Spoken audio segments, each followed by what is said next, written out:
Good morning, everybody. Going live, Coffee with Alain. Good to see people here. Remember, if you're watching it live, give some comments, interact, share it out. Let's have some fun with this. If you're watching it on a replay, go ahead, do some comments too. I'll come back and, I'll answer those comments. If you have questions, by all means, ask questions. We'll answer them live. If it's on a replay, I'll answer them maybe the next day or, maybe even make a show about it. But, let's make this interactive. Let's make it fun. That's what it's about. Enjoying life and then enjoying life safely. So there's always going to be a little bit of safety and, something like that in here because that's what I do. And the first thing I really wanted to do today is give a shout out to Eric. And Eric Obert sent me a wonderful gift. I got it in the mail yesterday, and that's today's coffee cup. So today we are celebrating, Ohio State. They're in Columbus. I got this nice China coffee cup from Eric Obert yesterday in the mail. So that's how we're celebrating and drinking today. Very nice little cup. And he didn't just send the cup. He sent a little holiday throw. But then we also got to give a shout out to the Columbus Blue Jackets. All right. So we got the Buckeyes. We got the Blue Jackets from Columbus. And even sent a nice little Columbus notebook with a little note in here. Alain, wishing you the very best on your new show, Coffee with Alain. Here's a little gift from the Buckeye State, Ohio. Best wishes, Eric Obert. So, that was so nice. Unexpected, didn't really, I knew the package was coming because Eric wrote me and said, Alain, I wanted you to send something to you and a cup for your new show. And so I gave him my address, but, I didn't expect the Blue Jacket banner, the little notebook, and the other little Christmas gift, and just a really nice China Ohio State cup. So go Buckeyes, go Blue Jackets, and thank you much, Eric, for doing that. Good to see you here, Tim. And good to see you here too, Jay. So a little interesting story, since Eric sent me this cup from Columbus. I've only been to Columbus one time, but it was a fantastic visit when I did visit Columbus. It was years ago in the early 90s, and the Arnold Schwarzenegger Bodybuilding Classic was held in Columbus, Ohio every year. And it had just started. I think I went to the fourth one is the one. So I went there, but I also went there and I met up with a couple Army buddies, Brian and Frank. And so, the three of us had a great time hitting some places to eat and some clubs and bars and different places there in Columbus, and then went to the Arnold Schwarzenegger bodybuilding show, which, I've been, into exercise and have liked Arnold for my entire life. So it was really cool to, get a picture with him, meet a bunch of different bodybuilders. If you remember the American Gladiators show, she was the one that had deaf. I think she went by Siren and she was deaf. She was there and I got to meet her and have a picture with her, and it's sort of embarrassing because I think she was probably bigger than I am. And I was. Neat lady. A bunch of the stars were really cool. And I actually got to meet Robert Kennedy, who started Muscle Mag. If you remember the bodybuilding magazine, Muscle Mag. And Robert also wrote a lot of different books, many of them on exercise and fitness, but one on goal setting and success that, I really like. But, I had a chance to meet him too. So it was just a fantastic time in Columbus. And I haven't been back since, sadly, because it's a neat city. And so one day I need to get back. And I just appreciate, Eric sending me a coffee cup for the show and the other little gifts there from Columbus, the Buckeye State. So thank you again. That was wonderful. Now, I had talked a little bit before, and I teased up to this about putting things where you shouldn't be putting them, maybe. And there's a safety lesson in here as well. But I want to show you a picture, and I haven't learned how to do some stuff where I could show it up on the screen yet. So I'm going to do it this way, and I think you'll be able to see it. But can you see that picture on the phone? I'm hoping it comes through, and it might be a little funny because I'm holding the phone up to the camera. But if you see that picture, That is a World War I artillery shell. Okay, right about 8 inches long, a couple inches diameter. Okay, but it's an artillery shell from World War I. It's over 100 years old, right? It's a relic. It's an antique collector's item for people that collect war memorabilia and such. Well, you see the guy holding it, doctor,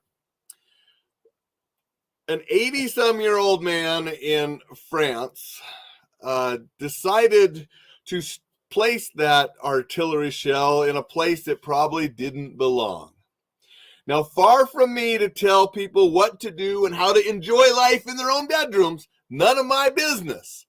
But from a safety standpoint, which I try to help people enjoy life safely, when you stick things places that cause you to go to the hospital and have to have them surgically removed through your abdomen, that's not a safe way to enjoy life. And to make matters worse, because it was an artillery shell, it had the hospital locked down, partially evacuated. They brought a bomb squad in to determine if it was safe before they could surgically remove it. You know, the bomb squad did determine that, yeah, this is over 100 years old relic. The likelihood of it exploding is nil. So they went ahead. They had to go through the guy's abdomen, surgically go through the abdomen, remove this shell. He is recovering. And this is just one story out of many stories that you can get in hospitals about people placing things in areas where they probably shouldn't, right? Okay, and again, not my job to judge what you do and how you enjoy life, especially in your privacy. You're a consenting adult, you do whatever you like. I'm just cautioning you that you don't want to be ending up in an ER, causing a bomb scare, evacuating a hospital, and having something surgically removed through your abdomen that's going to take a long time to recover for some personal pleasure, right? Eric, hello. I just was talking about you and that fantastic cup that you sent and the other gifts. And we did give a shout out to the Buckeyes and the Blue Jackets and Columbus. If you missed part of that, make sure you just watch the beginning on replay. But thank you again. Awesome gift. I really appreciated that. Back to putting things where they don't belong. Okay, again, from a safety standpoint, don't do it. And this just happened. This artillery shell in France just happened shortly before Christmas. So this gentleman spent his Christmas recovering from a surgery because he stuck something up where it didn't belong. You know, the article says something like they believe he did it for some sexual gratification, you know, because I mean, that's what it is. And if you talk to people that work in hospitals and ERs and stuff, you know, they say the people come in with all these kind of excuses how things get stuck up their back end. You know, it's, yeah. Reminds me of the old ER episode years ago. If you remember the ER, one of the new doctors was looking at this x-ray and there was like this big flashlight and stuff. And the guy was like, how'd he swallow that? And the other guy said, he didn't swallow it. And the guy gave the look like, oh my gosh, yes. So safety tip, be careful what you put in places, right? Don't want to end up in an ER, ruin your holiday. Thank you, Eric. I really appreciate that. Okay. So that's just a little thing. And again, Eric, I was telling people that I really enjoyed Columbus the time I was there. I was there down there for the Arnold Schwarzenegger Classic way back in the early 90s. And, you know, a fun city and had fun visiting there. Okay. So now that we'll move on past artillery shells up our rectums. Yeah, just still not a way to spend the holidays. And I want to, Eric. I do. I want to. No, I was not there competing. I was there just to meet Arnold and all the other people there. And I also hooked up with a couple Army buddies. One lives in Cincinnati, not far from there, and another one had come up And so, we had some fun over the weekend and went to that show and different stuff, but I've never competed. I've always liked lifting weights. I've always believed in fitness, and I believe weights and some strength training is part of an overall fitness thing, but I've never been a competitor. And it's coming out in March. Come on back. We'll see what I can do. I travel all over, but a lot of times where I travel depends on who pays me to come there and teach, and that's sort of how I afford to travel all over most of the time, because with a daughter in college, I got a bunch going there. So I need to travel and teach to pay my travel bills. Let's talk a little bit about safety. Now that we're done talking about putting things where they don't belong. I shared a post today on the Survive and Defend Facebook page, and it is so true.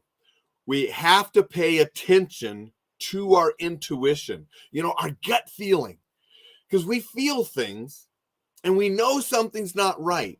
Some people say that's a sixth sense. And yeah, our sixth sense is basically our other five senses picking up some clues that we're not registering consciously, but our subconscious is saying, hey, something's there, and giving us those warnings.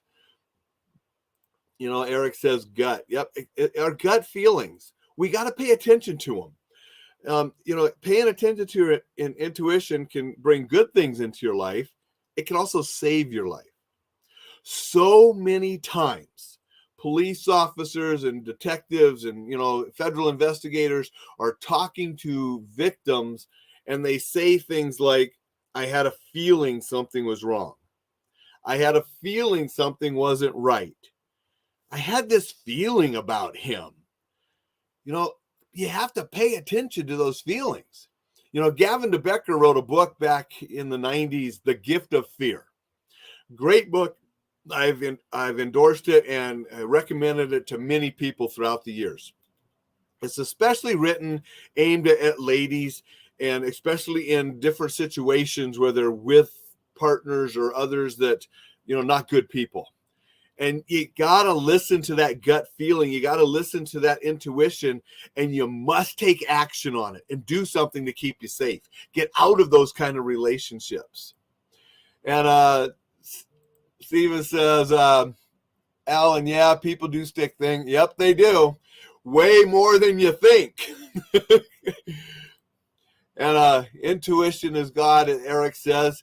So, it's our senses telling us something is not right and that we should listen to it.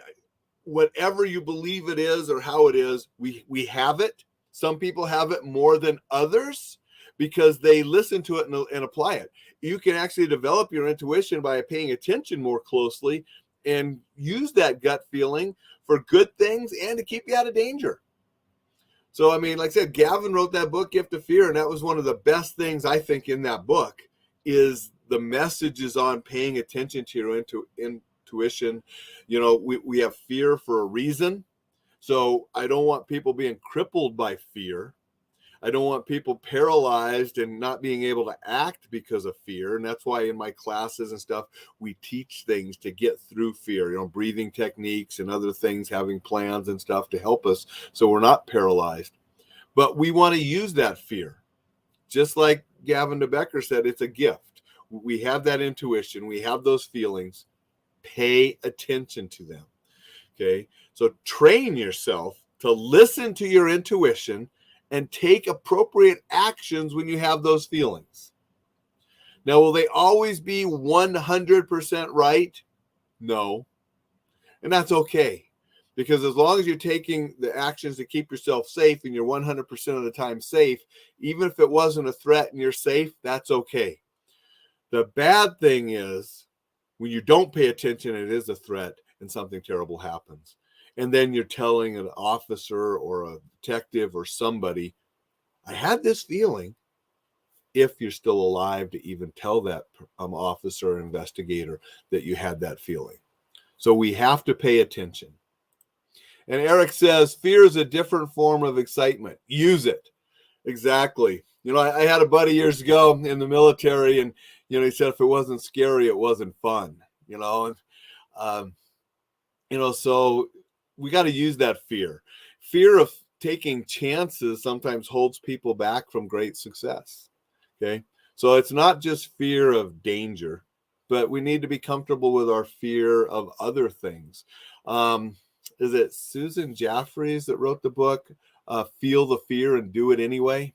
Great little book, great title. I mean, awesome title. Feel the fear and do it anyway.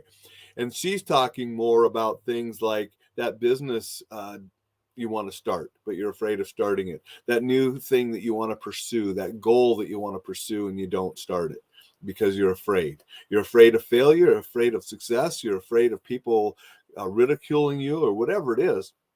Ignore that. Do it. Feel the fear, do it anyway. But when it's a danger fear, when the intuition tells you something's not right, this could be dangerous, this person isn't right, and it's not a person I want to be around, then you take the actions to get yourself to safety.